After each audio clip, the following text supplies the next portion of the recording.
Selamat malam semuanya. Waduh, ada anak kampus lagi. Ada yang datang sama pacarnya nggak? Ada yang mau angkat tangan tuh sama ceweknya dilarang. Jangan. Kita cuma temen. Supir, kamu supir. Sebelah sana ada tuh. Tepuk tangan dong buat teman-teman mahasiswa. Iya. Gue seneng tampil di depan mahasiswa karena mahasiswa tuh identik dengan perubahan, ya, pendidikan yang bagus, bener nggak? Tepuk tangan buat mahasiswa dong. Soalnya gini, kalau misalnya orang tingkat pendidikannya udah bagus, itu biasanya pola pikirnya juga bagus. Nggak kayak orang-orang zaman dulu, masih percaya sama mitos. Misalkan Pak ada tuh yang namanya pamali ya, nggak boleh potong kuku malam-malam, nggak boleh berdiri di depan pintu air maksudnya gitu ya. Karena banjir gitu maksudnya. Bahaya gitu pemikiran kayak gitu. Percaya sama yang namanya mistis gitu. Sama kayak ada tetangga gue tuh nenek-nenek setiap ke rumah. Kalau misalnya ada anak kecil sakit. Itu tuh dia selalu bilang. Oh panas. Ini mah paling mau tumbuh gigi. Padahal gejala tipes. Ini gara-gara gak tahu medis kan. Ini rasanya pengen gue balas. Pas dia sakit keras gue ke rumahnya. Kenapa? Demam. Paling mau tumbuh gigi. Dia kesel kali sama gue ya. Cuman kalau ngomongin soal anak mahasiswa ini ada yang ngekos nggak di sini? Banyak ya, anak kosan kan kayak gitu ya, makan nasi pakai nasi. Lauk mah nggak penting. Yang penting kenyang kalau anak kosan tuh. Dan biasanya banyak yang motivasinya ngekos tuh biar bisa bebas pacaran. Karena kalau di rumah kan diatur-atur waktunya ya. Soalnya kan kadang-kadang kalau kita pacaran, terutama PDKT, kita tuh harus ngasih hal-hal yang sifatnya kejutan, bener nggak? Misalnya pacar kita ulang tahun, kita tuh harus siap gitu tengah malam jam 12 malam udah bawa kue depan pintu, terus kita nelpon, sayang, aku udah depan pintu. Terus ceweknya keluar buka pintu, mana kamu nggak ada? Oh iya ini pintu tol. maaf sayang, maaf. Suka lebay gitu orang-orang yang PDKT tuh kayaknya pengen ngasih kejutan, kadang-kadang tengah malam nelpon, ayang, aku belum makan gitu. Terus kita 3 menit kemudian datang, bawa 1 ayam ini, aku nggak mau kamu sakit, kamu makan. Cie. Tengah malam teleponan, sayang, aku digigit nyamuk. Apanya tangannya? Ayo kita ke rumah sakit, kita amputasi tangan kamu. Baik gitu ya. Apalagi kalau misalnya nih cowok baru punya mobil, wah gila pamernya minta ampun kan. Ke kampus, hujan dikit gerimis, ceweknya ditelepon, sayang, gerimis. Aku nggak mau kamu kena hujan, aku jemput. Terus pacaran, banjir udah semata kaki, ditelepon lagi, sayang, banjir udah semata kaki, aku jemput, aku nggak mau kaki kamu basah. Sampai banjir seleher masih ditelepon, sayang, semua keluarga udah ikhlas.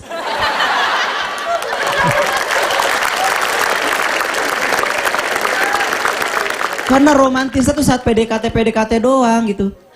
Emang cewek suka kayak gitu, apalagi nih gue pernah punya pacar suka banget sama Korea. Wah apa-apa sama Korea, gue yang bikin sebel. Gue sih gak masalah cewek suka seleranya Korea ya. Cuman maksudnya itu membuat gue dibanding-bandingan sama cowok-cowok Korea. Kan ribet ya, kemana-mana gue dibandingin sama Lee Min Ho. Masa gue kemana-mana harus bawa pensil alis, kan repot. Ya Lee Min Ho gue gitu kan. Ya harus romantis sayang, kalau ulang tahun gue bawain kue. Gak cukup, lihat dong film Korea. Ditaburin bunga lantainya. Oh jadi mau ditaburin bunga.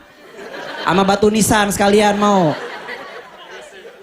Lagian gue nggak suka sama film-film Korea karena gini loh, nggak tahu kenapa film Korea itu setiap kali ada adegan kissing, ketika dia kissing itu tiba-tiba pohon sakura berguguran, ya kan? Nggak tahu itu hubungannya apa, mungkin terlalu kencang kali, gue juga nggak tahu gitu. Sampai brrrr gitu ya. Dan menurut gue kita nggak bisa kayak orang Korea. Orang Korea kan kayak misalnya kalau ngelamar cewek dia tuh ke atas jembatan. Terus dia berlutut ngasih cincin. Would you marry me gitu kan ya. Di Indonesia tuh gak bisa kayak gitu. Karena kalau kita tuh harus namanya ada seserahan. Silaturahmi keluarga. Gak bisa gitu. Jadi harus ketemu dulu keluarga sama keluarga gitu. Makanya kalau misalnya ada cewek-cewek yang bilang, cowok-cowok Indonesia mah gak romantis. Bukan kita yang gak romantis. Orang tua lu yang gak asik. Bener gak? Ada yang pernah ditolak sama calon mertua di sini? Oh ada yang udah nangis di belakang. Cuman ya masa PDKT emang kayak gitu ya, bikin kita deg-degan. Terus masuk lagi ke fase berikutnya, fase romantisan. Biasanya kalau udah romantis nih, bawaannya pengen kemana aja, ke mall misalnya jalan bareng gitu. Cuman paling sebel kalau jalan bareng sama pacar kita ketika dia belanja pakaian dalam. bikin kita grogi. Karena cewek tuh kalau beli pakaian dalam itu selalu dicobain di situ. Ya kan? Padahal ada kamar ganti, dia tuh langsung milih biasa diskonan gitu. Bagus gak? Kita kan yang lihat, aduh ya Allah ngilu gitu. Bagus sih, cuman bagusan dibuka gitu. Ya maksudnya ada kamar ganti gitu loh, lu jangan di situ gitu. Karena itu nggak bisa berlaku kalau buat cowok kan. Cobain di situ gitu, nggak enak dilihat kalau cowok gitu. Bagus gak yang gitu. bagus santai dong santai gitu. Makanya gue nggak suka kalau misalnya belanja di mall itu diikutin sama mbak-mbak SPG. Itu gue sebel banget tuh kan, kita butuh privacy kan. Jalan masuk ke toko, silakan kak, silakan mau bantu apa? Enggak mbak, saya udah tahu gitu. Gue jalan lagi, silakan mas, silakan. Enggak mbak, saya udah tahu. Gue malu, masalahnya gue pengen beli celana dalam. Kan gak enak lagi milih-milih, silakan mas mau cari ukuran apa? S, oh S kecil banget gue tampal lu ya. Kayak gitu. Gue males kalau bisa lu udah harus ke mall-mall kayak gitu ya. Apalagi nih kalau di mall, toiletnya gue nggak suka, terutama toilet cowok. Cewek mah enak kan kayak di toilet duduk biasa kan. Kalau kita kan kayak yang berdiri gitu kan, urinoir gitu, kita berdiri. Makin sekarang tuh makin canggih gitu. Biasa kan tinggal dipencet, airnya keluar. Sekarang kan pakai sensor kan. Kita berdiri. Nih airnya mana nih? Pas kita minggir airnya baru keluar. Terus ini kapan? Iya. Itu baru toilet buat pipis. Belum jamban. Lu perhatiin deh. Jamban itu mengalami evolusi. Dari WC jongkok, kita bersih-bersih tinggal pakai gayung, enak. Lama-lama di-upgrade teknologinya pakai selang. Sekarang udah ada teknologi lagi, kita duduk air mancur di belakang. Ya kan? Ada kan yang kayak gitu? Itu kan susah ini. Mana ini kan? Aduh. Kan yang tahu yang kotor di mana kan kita kan? Dia kan nggak tahu. Jadi kita yang ngarahin, wah kurang kiri bang. Iya.